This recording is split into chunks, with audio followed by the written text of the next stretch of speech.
you explain And what the graphinated hydrogel does? Because there's some people that may have not have heard of any of this and what that means.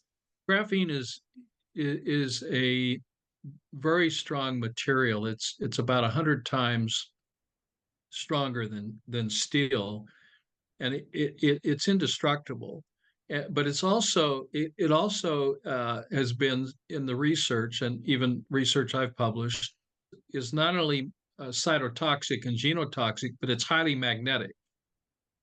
The form that they're using is graphene oxide. They built this whole technology on, and it has the ability to activate and self-assemble inside. It's called wetware. I don't know if you've heard that word, wetware, but you've heard of hardware, you've heard of software. Software. Many people haven't heard of wetware. So this is all part of the wetware protocol, where they're actually taking animals and humans and using technology, which is the base of that technology. The platform is based upon graphene oxide, and graphene oxide is hexagonal, and it's also multidimensional.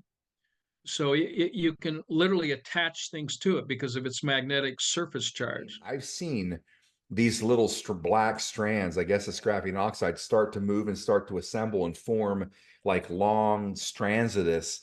They could put a spoon on their shoulder and it would magnetically stick to them. All that crazy stuff was going on. Yeah, the reason why is because it's a magnetic material, and this magnetic material is a delivery system.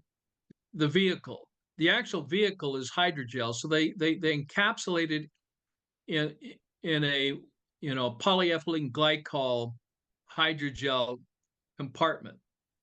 Okay, the driver of that is nucleic acid. It's called mRNA. It's a protein that is being used, and this is not a confession, okay?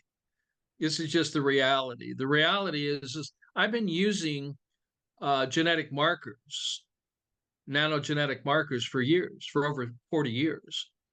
And what I do is I take them either from plant source or animal source, and I use a very small amount. And they're not in all of our formulations, but they're in specific formulations that I want to drive specific ingredients to destinations.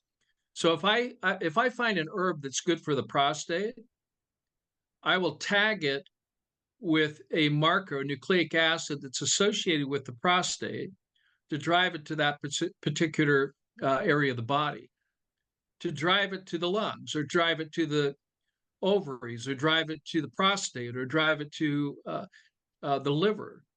And the purpose of that is not to provide any nutrient or protein to that. It's to drive the vitamins and the compounds, the phytochemicals that are carrying a negative charge, that are highly alkalizing, to heal those parts of the body. And using radioactive isotopes, we're able to track these, so we know it works. So this technology is not new. So what has been done by these nutraceuticals and pharmaceutical companies, specifically the pharmaceuticals, and we don't need to name them, they're using nucleic acids in very small amounts to tag a package. That package is polyethylene glycol hydrogel, and in that package, they're implanting things like aluminum oxide, graphene oxide, and these compounds are highly magnetic and highly toxic to the body. And this has been known. Everyone knows they can tag it with fluoride. But one of the pharmaceutical companies did, they actually tagged it and put in Trypanosoma cruzi, which is a parasite,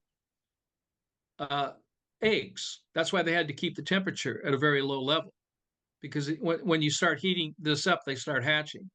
So they used it as these Trypanosoma cruzi parasites as a delivery system for this nanotechnology. When you talk about nano, we're talking about 1/1000th of a meter.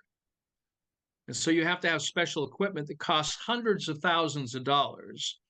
Directed energy X-ray spectroscopy, which we use to identify the electron, the energy signature, or the tag of any particular element. So we knew from the get-go that these inoculations, these, you called them a bioweapon, that they were tagged with cytotoxic, genotoxic, and magnetic material. And so I listed those, and I published a paper, a peer-reviewed paper, is probably the only one that I know of in the world, and it's been cited now thousands of times by other scientists. The disclosure of the non-disclosed ingredients. But we found aluminum, we found graphene, we found lead, we found copper. So I published this in 2022. But what was really interesting, Scott, is that the first inoculations were only contaminated with this technology by 5%. So 95% of all the injuries and deaths were caused by 5% of the inoculations. 5% of the first one, 25% of the second one, third one, 50%, up to 75 to 100% on the boosters. Since it acts as a transformer, it can receive and transmit information. And when you put a magnet towards your body, or if you're receiving electromagnetic frequencies from a cell tower or from an antenna, the purpose of this is for contact tracing.